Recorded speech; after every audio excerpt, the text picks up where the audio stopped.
Hello students, I hope you all are feeling charged up and confident to face NEET 2024. जिस दिन का इंतजार था वो अब आ चुका है almost only 3 days to go and इसमें आपको क्या क्या last minute do's and don'ts करने हैं, कुछ लास्ट मिनट हैक्स आपके लिए लेकर आई हूँ, तो इनको आप ध्यान से सुनिए. So take this video seriously and watch it carefully. So first of में आज ही है और आज आप क्या कर सकते हैं, तो एक मॉक टेस्ट कर सकते हैं और उसमें आप एनालाइज ज़रूर करिए. जो भी मॉक टेस्ट आप देते हैं फिजिक्स केमिस्ट्री बायो, आप तीनों सब्जेक्ट्स को एनालाइज करिए और ये देखिए कि उसमें कौन से वीक टॉपिक्स आपको अभी भी लगते हैं, तो उनके लिए आप एनसीईआरटी से या नोट से भी पढ़ सकते हैं, थोड़ा जहाँ पे भी आपको वीकनेसेस हैं. और यही सेम चीज़ आप कल भी दोहराइए, दैट इज 2 मैंने यहाँ पे स्पेशली ये चीज़ लिखा है, that face the weaknesses. It is very important students to have the right attitude. आपकी मानसिकता, आप क्या सोचते हैं, आपका थॉट कैसा है, that really impacts big examinations like NEET और JEE. So it's very important, think like a warrior. आप एक मैदान जंग में जा रहे हैं, बैटल फील्ड में जा रहे हैं, तो वहाँ पे अगर आप बहुत ही वीक मानसिकता के साथ जाएंगे तो ओपोनेंट्स को बहुत कुछ करने की जरूरत नहीं, आपको वैसे ही हरा देते हैं. सिमिलरली आप पेपर देने जा रहे हैं, वो भी एक कहीं ना कहीं एक मैदान जंग है, तो आपका एटीट्यूड बहुत ही कॉन्फिडेंट और सेल्फ बिलीफ वाला होना चाहिए. आपको वीकनेसेस फेस करना इस टाइम पे आना चाहिए. ये मत सोचिए कि इस ऐसे पेपर एनालाइज करके अगर मुझे लगता है कि कुछ ज़्यादा क्वेश्चंस गलत हो गए तो I get demoralize and all that. So these are very silly things, don't do that. Face it, it's better to face it. Okay, उसके ऊपर अभी भी टाइम है, 3-4 दिन आप वर्क कर सकते हैं. सो ऑन 3rd में revise formulas, and I have also written that you can do the ecology data. Ecology ऐसा टॉपिक है, सब्जेक्ट है जहाँ पे बहुत सारे डेटा वगैरह है, specially in biodiversity and also you can go through these things on 3rd May. On 4th May scientist names, list of names और रिएक्शंस, अगर आपने इस तरह के क्रिस्प चार्ट्स पहले से ही बना रखे तो उनको इस टाइम पे ज़रूर देखिए. और एक और चीज़ कि डायग्राम्स जो हैं विथ कैप्शन, ये बायोलॉजी एनसीईआरटी में से आपको करना है. ये 4th May का काम बता रही हूँ कि डायग्राम सिर्फ देखना तो है ही है, ज़रूरी होता है लेबलिंग देखना, बट उनके कैप्शंस भी ज़रूर देखिए. तो ये चीज़ें अगर आप कर ले तो 4th को, तो बाकी आप ध्यान रखिए कि वहाँ 3rd और 4th को आपको कोई मॉक टेस्ट देने की ज़रूरत नहीं है और बाकी ऑप्शनल है. 3rd को दे भी सकते हैं, 4th को ना ही दे तो बेटर है, बट क्वेश्चन प्रैक्टिस आप कर सकते हैं. So it is better that you do some question practice but do not give any mock test. Okay, next let us see some other hacks, that is from 1st to 4th May do's and don'ts. तो first है कि don't do any new topic और question. अगर कोई आपका friend है, कोई ऐसा जो कह रहा है कि चलो ये देखो एक नया सा क्वेश्चन मिला है, कोई न्यू टॉपिक हमने छोड़ दिया जो हमने किया नहीं, don't listen to anyone. This is not the right time to listen to anyone, in fact except your teachers and your parents for good advises. Otherwise अभी आप अपने आप को शेल में अंदर बंद कर लीजिए, ठीक है. So do not talk to anyone. मैंने लिखा ही है फ्रेंड्स और रिलेटिव. स्पेशली कोई अगर आपके अंदर कोई नेगेटिविटी भरने की कोशिश कर रहा है कि देखो इस साल तुम्हारा होगा या नहीं, इतना क्या करके क्या फ़ायदा and all that, don't listen. Think that this is my only chance and I will crack it. क्योंकि ये दिमाग में हावी होना बहुत ज़रूरी है that yes, I can do it. So don't listen to anyone. Okay, keep the documents and dress ready. This is very important कि आप 4th को ही सैटरडे ही अपने documents, Aadhaar card, whatever you need and according to dress code आप dress वगैरह ready रखिए. सुबह उठ के कर लेंगे वाला एटीट्यूड बिल्कुल गलत है. Do the centre visit if possible in advance. आज रात तक आपको एडमिट कार्ड मिलने ही वाला है. So when you know the centre, it's better कि कल परसों तक आप एक बार सेंटर विजिट कर लीजिए. इसमें क्या होता है कि ईजी हो जाता है, या आपके घर वाले अगर आपको लेके जाने वाले हैं तो वो देख के आ जाए, that also is okay. Sleep well on Saturday. It's very important कि आप 4th को सैटरडे नाइट आप अच्छी नींद ले. 7 से 8 घंटे नींद रिकमेंडेड है, क्योंकि अदरवाइज पेपर कहीं ना कहीं, आप मानो या ना मानो, depending on candidate to candidate, 30 से 40 नंबर का फर्क पड़ सकता है. If you are not in your right set of mind, it does matter. आपका कूल होना, मानसिक स्थिति आपका बहुत ही बैलेंस होना बहुत ज़रूरी होते हैं इस तरह के पेपर्स में.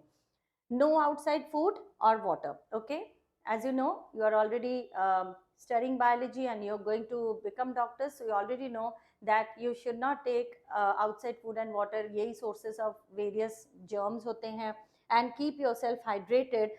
आप जितना हो सके पानी पीते रहिए ताकि आप डिहाइड्रेट ना हो. गर्मियाँ वैसे ही ज़्यादा है.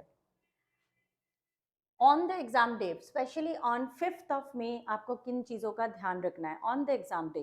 Now number 1, reach on time. Now reach on time in जैसे बड़े शहरों में तो रीच ऑन टाइम का मतलब होता है रीच बिफोर टाइम. अगर आधा घंटा 1 घंटा आप पहले भी पहुंच जाएंगे तो कोई प्रॉब्लम नहीं.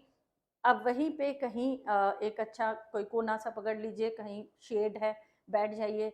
और कुछ चीज़ें अगर लास्ट मोमेंट आपको देखना भी है, just to keep your mind in focus, आप देख सकते हैं फॉर्मूले वगैरह, कोई चार्ट्स या कुछ अच्छे क्वेश्चंस भी अगर आपने कोई ऐसा बना रखा है स्टार मार्क करके कुछ क्वेश्चंस, तो वो भी आप देख सकते हो. This is just to keep away from other distractions. Okay, then check. Now these are the points that I have written especially in a different color, that ये पॉइंट्स है जब आपका टेस्ट स्टार्ट हो गया है उस टाइम पे भी कुछ बातें हैं जिनका ध्यान रखना है. Number 1, that check the question paper and the OMR serial number. Now this is very important students, that अगर वो मिसमैच है तो आगे फिर बाद में बहुत दिक्कत होगी. इसलिए आप पहले ही देख लो OMR and paper serial number check कर लीजिए. Check all the pages in the question paper. ऐसा रेयरली होता है, बट ऐसा होता नहीं, हम कह नहीं सकते कि कभी कभी कुछ पेजेस मिसिंग हो जाए. तो एक ऑफलाइन टेस्ट है, आप समझ सकते हैं, तो इसमें पेपर को चेक कर लेना भी ज़रूरी होता है. And mark the circles in OMR simultaneously. ये आपको सेंटर में भी जब आप लोग टेस्ट देते थे आपको हमेशा कहा जाता है, और अगर आप किसी और कोचिंग में भी पढ़ रहे हैं तो हमेशा टीचर्स एक चीज़ रेकमेंड करते हैं कि आप जितना हो सके साथ साथ OMR के सर्कल्स को फिल करिए.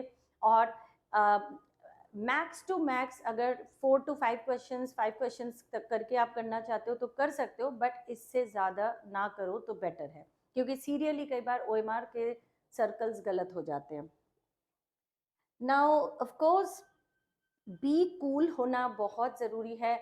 सेंटर का कैसा सेंटर होगा और कैसे इन्विजिलेटर्स होंगे हमें नहीं पता होता है. तो अगर सेंटर आपका बहुत ऐसा आरामदेह वाला तो होगा भी नहीं. You know this, that these are usually the government schools and all.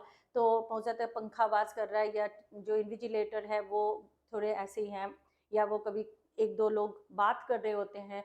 There can be distraction. Okay, but you are not suppose to get distracted, क्योंकि आप इस टाइम पे 3 घंटे 20 मिनट टोटली अपना फोकस रखेंगे तो ही आप वो जंग जीत पाएंगे. आपको ये बात समझ में आनी चाहिए. इन्विजिलेटर का कुछ नहीं जाएगा, उस सेंटर के जो भी लोग हैं उनका कुछ नहीं जाएगा, जो जाएगा वो आपका जाएगा. इसलिए आपको अपना कूल मेंटेन करना है. Okay, then no overthinking. Okay, now this is, as you know, it has been told to you so many times कि क्वेश्चन को भले आप 2 बार पढ़िए. यहाँ पे लिखा भी होगा that read the question twice and all the options. Question को 2 बार पढ़िए, हो सके तो बिना ऑप्शंस के पढ़िए. क्वेश्चन को एक बार बिना ऑप्शन के पढ़िए, एक बार ऑप्शन के साथ पढ़िए, लेकिन ओवरथिंक मत करिए. जो क्वेश्चन कह रहा है उतने तक ही सीमित रह के उसको उसी दायरे में हर वर्ड को ध्यान में रखते हुए, कीवर्ड्स को अंडरलाइन करते हुए, जैसे correct, incorrect, usually, generally, always, whatever, so उनको देखते हुए आपको आंसर करना है, बट ओवरथिंक नहीं करना है. Usually as you know your first thoughts are the right thoughts. Okay, then don't get stuck. अगर कोई क्वेश्चन आपसे नहीं हो रहा है तो उससे बिल्कुल भी कोई लगाव नहीं उसके साथ करना है, वहीं पे वहाँ पे स्टक नहीं होना है, आपको आगे निकल जाना है. In fact, many a times it has been told to you that try to do as many questions possible in your chosen sequence, which is usually biology followed by chemistry and then physics. तो उस sequence में ही आप कोशिश करिए circle करते हुए जो ये वाले क्वेश्चन जो लेंदी लग रहे हैं या इनके मुझे एग्जैक्टली नहीं पता छोड़ते हुए आप जितना हो सके उनमें से 2.5 घंटे के अंदर पूरा पेपर एक बार कर लीजिए, and then you have enough time to come back and do the rest of the questions जहाँ पे आपने उनको सर्कल करा हुआ है. इससे क्या होता है, आपको इमेंस कॉन्फिडेंस मिलता है during the test, during the examination, because आप जैसे ही OMR देखते हो आपको लगता है कि इतने सारे क्वेश्चन तो मेरे हो गए हैं. वो बहुत बड़ा एक सोर्स ऑफ कॉन्फिडेंस है, ठीक है, क्योंकि उस टाइम पे आप अकेले हो, जो बच्चे बैठे हैं ना आप उनको जानते हो, ना आपके टीचर्स हैं, ना आपके पेरेंट्स हैं, कोई भी नहीं है आपके साथ, ना आपके फ्रेंड्स हैं. So therefore you are the only source of motivation. It is you only who have to create a motivation for yourself. So this is one very important advice that I'm giving, कि 2.5 घंटे के अंदर जितना हो सके आप paper को कर लीजिए, एंड जितने लेंदी क्वेश्चंस है या इस तरह के क्वेश्चन जिनमें सोचने की जरूरत है, you come back and do it. Okay, and do the rough work neatly. Last but not the least, कई बार कैलकुलेशन एरर सिर्फ इसलिए होते हैं कि आपका जो 5 था वो देखने में 8 जैसा लग रहा है, तो do the rough work neatly. So these all points, if you remember, students, then I don't think that there will be much of a difficulty, because the way you have been preparing, slogging, doing the hard work for the last 2 years or 1 years, I don't think there is any reason कि at least जो आपको आता है उसका best निचोड़ या best आप वहाँ पे देकर नहीं आ सकते, बिल्कुल देके आ सकते हैं. Last one word that I would like to tell is that believe in yourself. Okay, so this is one thing which is very important. Believe in yourself, believe on God. God is always there with you, your teachers, your parents, your well wishers, all blessings are with you. So wish you best of luck for the NEET 2024.